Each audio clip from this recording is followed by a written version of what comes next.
د لوی خدای په سپېڅلي او پاک نامه د هلمند راډیو قدرمنو اورېدونکو ستړي مسئ ځانګړي مرکې ته ښه راغلاست. سږ کال په هلمند کې 1140 تنه مجاهدین له مدیریتي زده کړو څخه فارغ شوه. دغه مجاهدین ته په هلمند کې د تخنیکي او مسلکي زده کړو امریت لخوا څخه 2 کلنې د 12 او 14 ټولګیو په سطح زده کړې ورکول شوې چې د دې زده کړو په وسیله به وکولای شي د دوی اداري مهارتونه لوړ شي او د دندو پر مهال به ورڅخه سمه استفاده وکړي. بیا هم ستړي مسئ، زه حمدالله همدرد یم، تاسې د ځانګړې مرکې د خپرونې اورېدونکي یاست. په دې خپرونه کې د هلمند د اداري او حسابدارۍ انسټیټوټ مشر استاد اسمت الله نصرت صاحب را سره مېلمه دی. استاد تاسو ته ښه راغلاست. مهرباني خیر یوسئ. زه هم په خپل وار سره تاسو او همدارنګه د هلمند ملي رادیو ټلویزیون لري د هلمند ټول درنه ولس ته خپل سلامونه، نیکې هیلې، لورینې او پیرزوینې وړاندې کوم او خوشاله یم چې په دې خپرونه کې له تاسو سره برخه اخلم ترڅو موږ چې دغه د علم او همدارنګه د مهارتونو او د ځوانانو د پرمختګ په اړه غږیږو. بله، نو استاد محترم که پیل دی وکړو چې دغه فارغین په تړاو کوم معلومات وړاندې شي. دا فارغین ته په کوم برخه کې زده کړې ورکول شوې او دا کوم کسان؟ بله، و دا د 12 او 14 په کچه د هلمند د تخنیکي او مسلکي زده کړو د بیلابیلو تحصیلي بنسټونو څخه دا کسان فارغ شول 1140 تنه. دا د لومړي ځل لپاره د هلمند د تخنیکي او مسلکي زده کړو امریت د یو مخکښ امریت په توګه د اداري او حسابدارۍ انسټیټوټ په مټ باندې په افغانستان کې د اسلامي امارت د حاکمیدو سره سم هغه کسان چې په اداراتو کې نوي استخدام شوي وو د هغو د اداري او کمپیوټري مهارتونو د لوړولو لپاره دا لنډمهاله پروګرامونه په لاره واچول شول چې دا 3 میاشتني او 6 میاشتني پروګرامونه وو. دغه پروګرامونو د خپل اغیز او تاثیر لمخې خورا ښه نتیجه لزان سره درلودله. نو بیا هغه چې دا د مشرانو پام دې ته واوښتی، بیا د تخنیکی او مسلکي زده کړو د مرکزی ادارې په زیار او هڅه باندې د دې د لپاره یو منظمه طرحه جوړه شوله او نصاب ورته جوړ شو د مدیریت په برخه کې د 12 صنف او همدارنګه د 14 او 14 صنف دغه د لپاره د مدیریت ځانګړي نصاب جوړ شو. بیا نو هغه چې په ټول د ریاست الوزرا د عالی مقام د تایید کړل د طرحه او د نصاب هم تایید کړي. بیا نو هغه چې په ټول افغانستان کې د تخنیکي او مسلکي زده کړو په تحصیلي مرکزونو کې د طرحه پلي شوله. نو لومړی د هلمند کې د هلمند اداري او حسابدارۍ انسټیټوټ او همدارنګه په ګرمسیل کې د کرنې او وترنري انسټیټوټ په وسیله باندې دا 414 تنه فارغ سول تیر کال په 1404 کې او سږ کال د مختلفو انسټیټوټونو څخه د 1103 کسانو د فراغت ویاړمن مراسم په پنځشنبه په ورځ باندې یعنی تیر ورځو کې دا تر سره سول او دا فارغ او ټولنې ته وړاندې سول. بله، دغه زده کلام ته د ورځې څو ساعته زده کړې ورکول کېدلې او د څومره مجربو ښوونکو لخوا څخه دغه تدریسي بهیر پر مخ وړل کېده؟ دا مجاهدینو 2 درسي ساعتونه دوی لرله او بیا نو د مختلفو استادانو لخوا څخه چې هغه د اداري او مدیریت ماهرین و او د دغه برخې فارغین و دوی ته زده کړې ورکول کېدلې. دغه زده کړې به د دوی پر وړتیا باندې څومره اثر وکړي، څومره اغېز وکړي په خاص توګه د اداري کارو پر مهال باندې؟ دا زده کړې د دوی پر کاري بهیر باندې ډیر مثبت تاثیر ولري ځکه دا پایلې موږ عملاً کله چې د اداري او حسابدارۍ انسټیټوټ کې موږ د مجاهدین یو ټولګی درلودی او یا مغلن مهاله درسونه دوی ته وړاندې کوله، د دوی علاقه او لیوالتیا چې مکتله نو ډیره د پام وړ و. او بل خبره دا ده چې دوی عملاً په د ادارو کې کار کوي، په کار باندې مصروف دي او بوخت دي او ډېری مجاهدین د اداراتو په هستو کې قرار درلودي. نو هر کله چې د ادارې په هسته کې کم کسان وي هغه تر حاشیه د ډیر کار تمه ورڅخه کېدلی شي. نو کله چې د ډیر کار تمه کېدلی شي هغه باید دغه اداري او مدیریتي مهارتونه لوړ شي. نو دغه مهارتونه او دغه اداري زده کړه به ډیر تاثیر ولري او ډیر تاثیر درلودي ځکه چې دوی دغه مفاهیم سره بلد سول، د دې سره آشنا سول، نو پایله ډیره مثبت او اغیزمنه و. بله، دغه ځکلان د مرکز وکړه د ولسوالۍ د پکښې کې دا د مختلفو برخو څخه و. دا د ولسوالیو د هم و چې په هغه ولسوالیو کې د تخنیکي او مسلکي زده کړو د تحصیلي بنسټونو د خوا څخه لته دوی ته د زمينه برابر وسوله او پاتې په مرکز کې هم و چې د اداري او حسابدارۍ انسټیټیوټ او همدارنګه کثیر رشتوي انسټیټیوټ د دې ترڅنګ د کرنې او ویترنري د بولان انسټیټیوټ دوی دغه ټولګي درلودل چې مدیریت زده کړې مجاهدینو ته وړاندې کولې. بله، هلمند کې د تخنیکي او مسلکي زده کړو امریت اړوند څو تحصیلي رشتې فعال دي او په کومو سیمو کې تدریسي بهیرونه پر مخ وړي؟ د هلمند تخنیکي او مسلکي زده کړو امریت تر چتر لاندې په بیلابیلو تحصیلي بنسټونو کې او انسټیټیوټونو کې غني څنګه د محل فعال دي، لکه اداره او مدیریت د تجارت اداره د بانک والی د محاسبه کمپیوټر ساينس او د دې ترڅنګ ویترنری ده او زراعت بیلابیل څنګه دا فعال دي او عملاً هیوادوالو ته پدې کې زده کړې کوي. بله، تاسو تدریسي بنسټ خپلواک دي که په پوهنې په وزارت پورې تړلی؟ د تخنیکي او مسلکي زده کړو اداره د ځنګړې اداره ده. دا په لومړي سر کې په اول کې دا یو ځل د پوهنې وزارت تر چتر لاندې و، خو بیا یو برنامه و، خو بیا وروسته د هغه ارزښت لمخې چې تخنیک او مسلک په هیواد کې درلودي د خپل ارزښت لمخې دا د پوهنې وزارت څخه بیله او جلا او ځنګړې اداره ورته جوړه شول. بله، یعنې اوس خپلواک اداره ده. بله و. بله،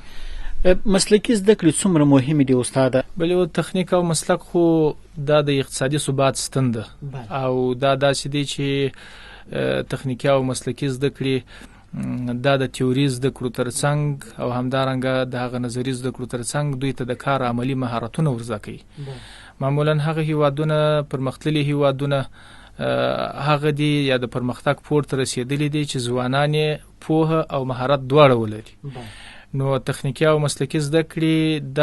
ځوانان د پوهې او مهارت په ګاڼه سمبالوي او بیا ټولنې ته وړاندې کوي. نو دا ډیر مهم دی او ډیر اړتیا ده ورته دی برخې ته. که موږ وګورو د تاریخ په اوږدو کې هم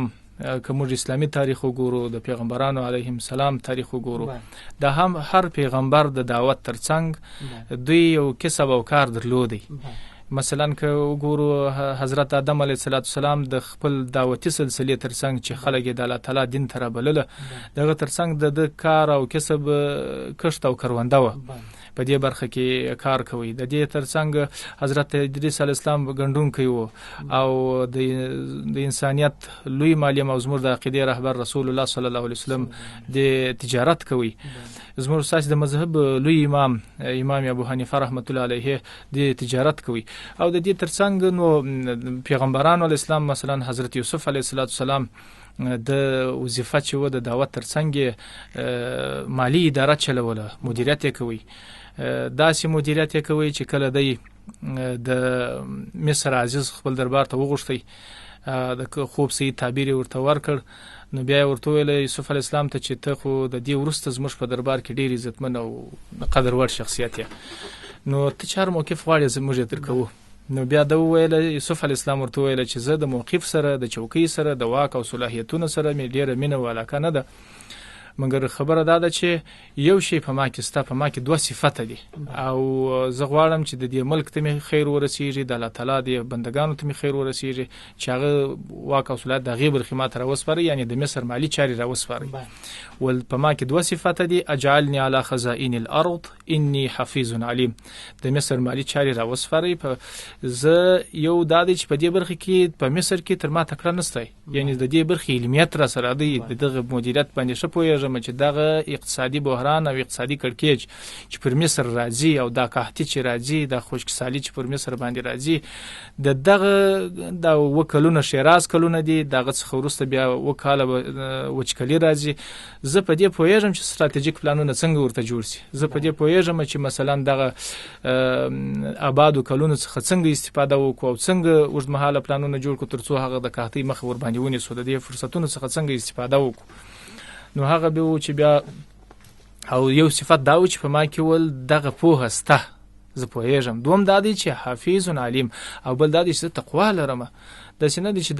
د مصر د ټول ادارې د تلاو د هر څه ډکه چې دا به ځای کیږي نه. نو اصلا د ګمارنې او د استخدام د دوه فکټورونه د وړاندې کړل چې یو دا دی چې تقوا ده او بل هغه علمیت او مسلک دی. نو کچېری په اداراتو کې دا کسان چې د تقوا ترڅنګ په مسلکی ګاڼه سنبالوي دا بنو بیا هغه ادارې ته د هغه واد لپاره ډېری لاسره وړنی ولري. کله چې یوسف علیه السلام ته د مصر مالی چارې وسپارلې او د صفاتونه ورته وړاندې کړل چې هغه د تقوا او د مسلک د پوهېدو مهارت نو هغه چې بیا د مصر مالی اداره داسې سنبال کړل داسې مدیریت کړل چې مصریانو هیڅ اقتصادي کړکېچ ونه لیدي ځکه ستراتیژیک پلانونه ورته جوړ کړل سیلوګانې ورته جوړ کړل د اوبو بندونه جوړ کړل او همدارنګه د غلې د ګدامولو او همدارنګه دغه د ساتنې لپاره پروګرامونه په لار واچول. نو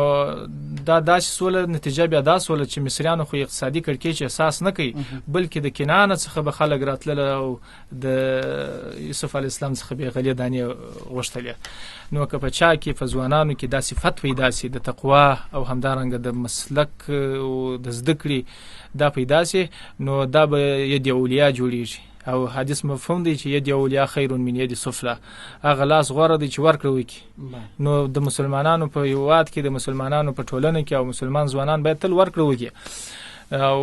دغه قوت باید په دوی کې پیدا سي. نو هغه چې کېدلای سي هغه په علم او مهارت باندې کېدلای سي. تدریسي پلان او کریکولم د مرکزی ادارې د خوا څخه تاسو تر کول سو بلې وو دا خو کله چې د طرح جوړ کړل د تخنیکی او مسلکی زده کړې ادارې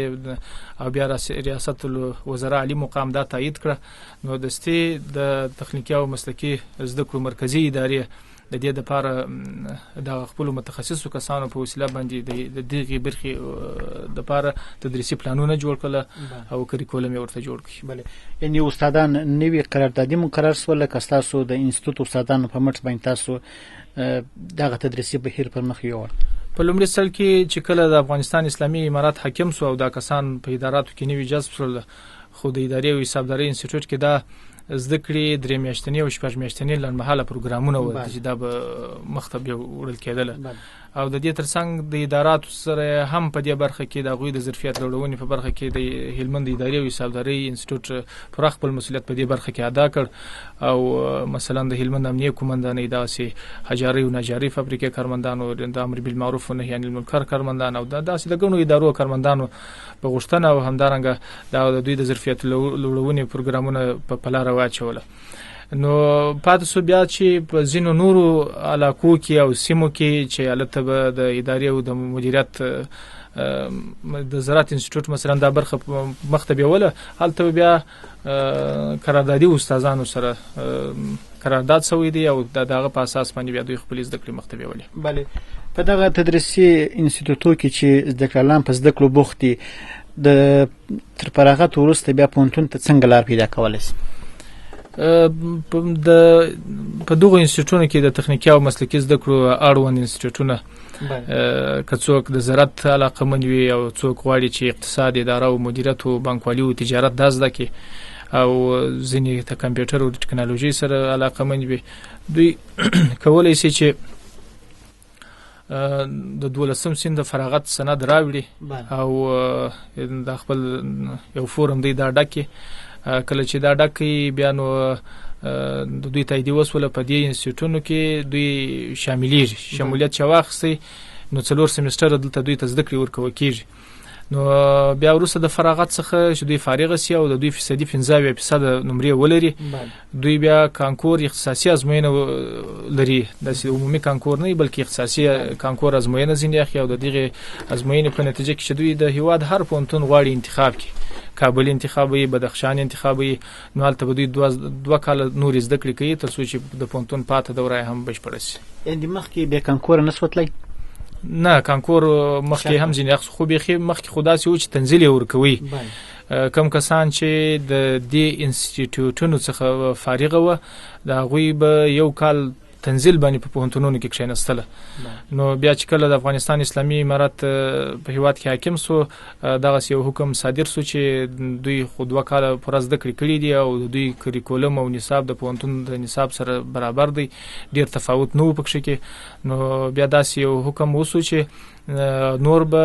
د تخنیکی او مسلکي زده کړو فارغان پرته له تنزیل سره د لوړ زده کړو په تحصیلي بنسټونو کې کښینستلی شي او خپل زده کړو ته دوام ورکولی شي. بله استاد، تاسو د تخنیکی او مسلکي زده کړو څخه سلګونه محصلین فارغ کړي دي، اوس په حال هغوی په کوم کارو باندې بوخت دي؟ مثلا د دولتي ادارو ترڅنګ شخصي کاروبار هم کوي؟ بلې و تخنیک او مسلک خو د دوی د دې د نامه څخه معلومیږي چې دا د اقتصادي ثبات ستن ده او د عاید یو ډیره ښه سرچینه ده. نو کم کسان چې د زموږ د انسټیټیوټ محصلین په اړه که زه درته ووایم دا چې فارغ شوي دي تقریبا زموږ د معلوماتو او مندونو په اساس باندې تقریبا 85% فارغین اوس په کارونو باندې بوخت دي او دوی چاري باندې مخته بیايي. بله یعنې ډېری داسې محصلین به چې دولتي دنده نه لري مګر شخصي کاروبار کوي. بلې و دا خو اصلا د تخنیک او مسلک خپل دا دی چې یوازې دا نه چې دی په دولتي چوکاټ کې دی ځان ته کار پیدا کوي، که چیرې دولتي چوکاټ هم ورته اړتیا لري، د بازار هم اړتیا ورته لري، خپل شخصي کاروبارونه هم ور باندې مخته بیولای شي. نو تخنیک او مسلک په دې برخه کې خورا مهم او اساسي ارزښت لري. بله د تیوري زده کړې ترڅنګ عملي زده کړې پکې مهمې دي، یعنې د عملي زده کړو لپاره هم فرصتونه برابر و. بلې و کوم کسانو چې په دې تحصیلي بنسټونو کې دوی زده کړې کوي د تخنیکي او مسلکي زده کړو اړوند مراکزو کې، نو دوی د فراغت په وروستي سمستر او وروستي میاشت کې د یوې میاشت لپاره دوی د عملی او پراکټیکي زده کړو لپاره د دې لپاره چې دوی د کار د رښتینې نړۍ سره آشنا شي مختلفو دولتي او نه دولتي اداراتو ته موږ دوی د عملی کارونو په موخه باندې استو. نو چې په دې سلسله کې دوی دغه دوره په خورا بریالیتوب سره او په خورا ښه ډول هلته ځلیږي. ډیر وخت داسې سوي چې مثلا موږ د عملی او پراکټیکي زده کړو لپاره محصلین هلته معرفي کو، کله چې یوه میاشت هغه اداره د دوی هغه کاري ظرفیت ویني یا مثلا نور هغه ورتیا یې ویني، بیا هغه چې بیخي په هغه میاشت کې دوی هلته مقرر سوي یا مثلا وایي چې د فراغت وروسته دستي خو دوی ته معلوم دي امتحان کې ورته وایي چې مثلا دغه مرده بستونه اعلانو بیا تاسو نوملیکنه ورته وکړي. نو ډیر کسان داسې دي مثلا په برېښنا کې استخدام سوي دي، داسې په اقتصاد ریاست کې، داسې په مختلفو ریاستونو کې چې مستوفیت کې ډیر د ادارې او حسابدارۍ انسټیټیوټ ګڼ شمېر محصلین د اوسه په مستوفیت کې په کارونو باندې بوخت دي او د پوهنې په ریاست کې په مختلفو ریاستونو کې دوی دندې پر مخ وړي. بله او د ځینې شخصي کمپنیو سره هم تاسو قرارداد کړی دی یا داسې څه تړون لري چې باید ستاسې محصلین هلته وروزل سي یا مثلا هغه یې وګماري؟ بلې و د شخصي د دغه یوې میاشتې د عملي او پراکټیکي زده کړو دپاره دا دولتي ادارې، نه دولتي ادارې، انجوګانې او همدارنګه کمپنیو کې سره دا تړونونه کیږي. نو په شخصي اداراتو کې هم ګڼ شمېر کسان هلته کار کوي. دا اوس افغان بیسیم شرکت کې یا داسې مثلا په ځینو بانکونو کې دا د انسټیټیوټ فارغین دي هلته کار کوي. بله د مسلکي او فني کاریګرو د کمې ستونزه تیر کلونه ډیره وه، اوس دغه محصلینو په فراغت سره څومره دغه کمې ستونزه حل شوې ده؟ یعنې څومره موږ مسلکي کسان لرو که مثلا یو کمپنی غواړي چې کسان وګماري یا مثلا یو نهاد غواړي چې کسان مسلکي کسان وګماري، څومره دغه تشه موږ ډکه کړې ده؟ بلې و د تخنیکي او مسلکي زده کړو اصلا هدف هم دا دی چې په بازار کې هغه اړتیاوې پوره شي چې بازار ورته اړتیا لري او په هغو برخو کې مثلا کسان وګماري، په هغه برخه کې کسان استخدام کې او په هغه برخه کې دوی راوروزي محصلین. نو د دغه اړتیا ته په پام سره دا څنګه ایجاد شوی دی، دا کې اداره او مدیریت وي، دا که د بانکینګ چاري وي، بانکوالي دا او همدارنګه کدا محاسبه وي، دا کدا کمپیوټر ساينس وي او یا مثلا په نورو اداراتو کې مثلا په زراعت ریاست اړوند بستونو کې چې هغه زراعت او مالداري اړوند بستونه په غو برخو کې نو د لپاره نصاب جوړ شوی دی. نو په دغه نو ځکه دغه فارغین چې د دې ځخ فارغیږي اکثره دغه د بازار اړتیا په پام کې نیول شوی ده، نو هغه ډیر اړتیا یې ورته چې د مسلکي کس ته. په خو به داسې و چې د نورو هیوادونو څخه به کسان راتلله او د تشه په هغه باندې د کېدله. لنیک مرغه وس داسې دي چې هغه موږ خپل داخل کې د ظرفیتونه لرو چې دغه چاري دوی پر مخ بوزي. نو د دې ترڅنګ د لنډمهاله حرفوي زده کړې موږ درلودلې په تخنیکي او مسلکي زده کړو په برنامه کې د هلمند تقریبا د 200 کلونو په جریان کې چې د افغانستان اسلامي امارات راغلي دي تقریبا 1300 شاوخوا کې موږ د حرفوي زده کړو څخه چې هغه مثلا موټرسایکل رغونه ده، مثلا خیاطي ده او د دې ترڅنګ سولر ترمیم دی، په دغه مختلفو حرفو کې کسان روزل شوي دي. هغه ډیره برخه داسې دي چې هغه وس عملاً په دکانونو کې مصرف دي او خپل کورنۍ ته د دې لارې څخه حلال رزق په لاس راوړي. او د مدیریت په برخه کې خو 1550 شاوخوا دغه کې په دغه دوره کې فارغ شوي دي چې هغه عملاً په اداراتو کې و، اما اوس خپل کارونه بل دی ورسته هلسته چې دوی په ډیر شاو مسلکي ډول باندې د مختبوز او د ظرفیت جوړونې او د لوړونې په برخه کې هم غنو اداراتو ته سیمینارونه وړاندې شوي دي او د معلوماتو لمخې 1250 شاوخوا کې دغه کارمندانو ته د ظرفیت لوړونې پروګرامونه لنډمهاله د مدیریت په برخه کې دایر شوي دي. دا د بلابل دولتي ادارو ده، به مختلفو اداراتو څخه کسان راتلل او بیا دوی ته د ظرفیت لوړونې پروګرامونه جوړ شوي دي. مدیریت زده کړې ډېرې مهمې دي، په خاص توګه په دولتي ادارو کې ډېری داسې کسان چې اوس نوي استخدام شوي هغه له دغه مدیریت زده کړو سره بلد نه وي، آشنا نه وي. ستاسو پلانونه څه دي په راتلونکي کې که په مرکز یا ولسوالۍ کې هغه دولتي ادارو کې چې نوي کسان ګمارل شوي او د مدیریت په تړاو پوهې او زده کړو ته اړتیا ډېره لري؟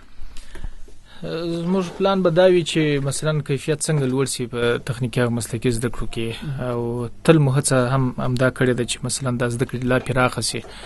او په کومه برخه کې چې زموږ ادارې او همدارنګه بازار په کومه برخه کې اړتیا لري تر څو چې زموږ خپل ځوان محصلین او ځوانان په هغه برخه کې وروزو. کوشش تل دا سوی دی چې جذب په دې برخو کې ډیر وسی ځکه اړتیا ډیره ده. اوس مثلا ساده د ډیزاینونو دي د کالو ده یا مثلا د بکسونو ده د دام د چین څخه راځي، نو هڅه دا وسی چې د دې ډیزاین او د دې جوړېدل د لې وسی تر څو د افغان بازارونه چې دي د افغان کاریګرو په وسیله باندې د تشه ډکسي. نو په ټوله کې تخنیکي او مسلکي زده کړې هڅه کوي چې د بازار تحلیل کې د تحلیل او شنل لمخې بیا څنګه رامنځته. استاد یو پښتنه دلته پیدا کیږي چې کلونه په حرفوي زده کړو باندې ډیر کار اوس کلونه په مرکز او ولسوالۍ کې، خو لا هم موږ په ډیزاین او ډیکوریشن کې بهرني پوهې ته اړتیا لرو. علت څه دی؟ و یو ستونزه دا ده چې تجهیزات مثلا او امکاناتو کمی په ځینې برخه کې مثلا هغه لاسرسي غوښانو ته کم وي او لبل اړخ څخه یو دای چې عامه پوهاوی تر ډیره بریده پوری دغه برخه کې نسته، د خلکو پوهاوی کم دی، نو ځکه علاقمندي کمې په دې برخه کې کچيري د خلکو علاقمندي ډیره سي او دغه امکاناتو د شی لکه څنګه چې شای هغه سي ورته مساعد سي، نو مې ست چې دغه تشبه افغانان په خپل ډکې بیا پر نور بازارونو ترتیا نه وی چې نور توکي اغراسي دلته او بیا افغان بازارونه غونیسي. ډیره مننه. د بلابلو دولتي بنسټو او یا هم د خیره مؤسسات لخوا څخه سلګونه ځوانان د حرفوي زده کړو څخه فارغ شول. یو خو د خلکو ګله دا و چې دغه حرفوي زده کړو بهر د لنډ وخت لپاره مثلا د 2 میاشتې لپاره یا د 3 میاشتې لپاره په 3 میاشتې کې یو کس په نیم مسلکي کارګر نس جوړ دی او بل کله چې به ځینې اسباب یا وسایل ورکړل بیا دوباره پښتنه او تحقیق نه و چې مثلا د کاروبار شروع کړي نتیجه ورکړي رسیدت ورکړي کنه کوي. او بالکل دا ځینې انجوګانې وی چې د کار او ټولنیزو چارو ریاست تر لاندې مثلا په دغه برخو کې فعالیت کوي، نو په هغه برخو کې د چاري مختبي ولې خبره دا و چې رښتیا هم خو ځینې کسانو به داسې و چې دوی وکړه فارغ وسوله، نو یو خو دغه مدعا کم و بل خبره دا و چې عملاً به په هغه برخه کې کار نه کوي چې دوی هغه ته وړاندې سي او کار وکړي بس یو قسم هغه ویره به درلوده چې تاسو په دې کې تاوان وکم یا یعنی خو بیا هم هغه د دوی په هوی په دې برخه کې کم که حرفوي زده کړو په برخه کې یا مسلکي زده کړو په برخه کې خلک روزل کیږي باید څومره اوږدمهال پلانونه په لار ورته واچول شي؟ بالکل په دې برخه کې هڅه ټوله دا کیږي چې د تخنیکی او مسلکي زده کړو اداره مختلفي حرفې د کار د بازار د دې تحلیل او شننې وروسته د رامنځته کړې دغه د لپاره غوړه واقعزمن نصاب جوړ شي. نو مخکې دغه څنګه ډېری لږې وي په لږو برخو کې فعالیتونه کول، اما اوس چې بازار ته کتل کېږي اړتیا دا ده چې ډېرې څنګه به دلته جوړې شي او په هغو کې ځوانان وروزل شي تر څو چې زموږ اعتقاد له اقتصادي پلوه پر بهرنیو کاریګرو او همدارنګه پر نورو بهرنیو توکو باندې کم شي. بله، ډیره مننه کوم استاد کور مودان خوشاله اوسئ. نو که په وروستۍ کې کومه پوښتنه زما څخه پاتې شوې وي هغه مهمه وي یا ځینې ارقام تاسو شریکوي له موږ سره یا ځینې معلومات شریکوي نوي اپډیټ معلومات نو مهرباني مایک تاسو خدمت کړئ. خیر ویسي، ډیره مننه چې وخت مو راکړی. په پای کې زما ټولو ځوانانو ته چې زما غږ ستاسو د رسنۍ له لارې دوی اوري هغه ته پیغام دادی چې وخت داسې تیر نه کی او دغه فرصت څخه چې هغه د علم او د مهارت دروازې د دوی په وړاندې پرانیستې دي د دې څخه استفاده وکړي. کچېری موږ د علم طرف ته مخ کو نو زه امید لرم چې د زموږ هیواد په ډیر لنډ وخت کې بیا د پرمختګ پورته رسیږي او زما هیله د ټولو څخه دا ده چې د الله تعالی غلمرنی حکم چې هغه د لوست حکم سوی و دی امت اقرأ بسم ربک الذی خلق دغه صحیح تطبیق کې کله چې د امت لمرنی کسانو لوست مخ کړل هغه چې موږ ډیر پرمختللي کسان درلودل. مثلا موږ په تفسیر کې ابن کثیر درلودي، په طب کې موږ ابن سینا درلودي، په مثلا په ریاضي کې موږ محمد بن موسی درلودي، په فلسفه کې موږ او په تاریخ کې موږ ابن خلدون درلودي. ډیر ګڼ شمیر کسان و، هغه داسې کسان و چې هغه زیار وېستي دا غوي زیار او دا غوي کوشش و چې دې ته وړاندې سول او موږ دای وسایو ګوره په تفسیر کې په حدیثو کې دا څونه مخکښ علما موږ درلود په هغه وخت کې او دغه سي مثلا په تخنیک او مسلک عباس بن پرناس لمرنی سړی اسلامي عالم چې د دالوت کې د جوړېدو هڅه وکړه. نو خبره دا ده چې د لوست سره آشنا سي، د لوست مخه کې مهارت او دغه زده کړې او علم ترڅنګ یو مهارت زده کړي. نو کچېری دا څوک ولري نننی ځوانان علم او مهارت ولري دا به د دوی شخصیت ډیر ګټور او اغیزمن کوي. د دې لارې څخه به دوی بیا په ټولنه کې موثر اشخاص جوړیږي او ګټه به خپل ځان ټولنې او ټولو هیوادوالو ته رسیږي. نو د هغې ورځې په هیله چې زموږ ځوانان د علم او مهارتونو سره علاقه او لیوالتیا ډیره سي او موږ په دغه برخو کې دوی مصروف او بوخت ووینو. ډیر زیاته مننه کوم. د هلمند رادیو قدرمن اوریدونکو ځانګړي مرکې لپاره بیل سوی وخت همدومره و. د هلمند ادارې او حسابدارۍ د انسټیټوټ د مشر انجنیر استاد اسمت الله نصر صاحب څخه ډیره مننه کوم چې په خبرونه کې را سره برخه واخیستل. تر بیا مو پر مهربان الله سپارم.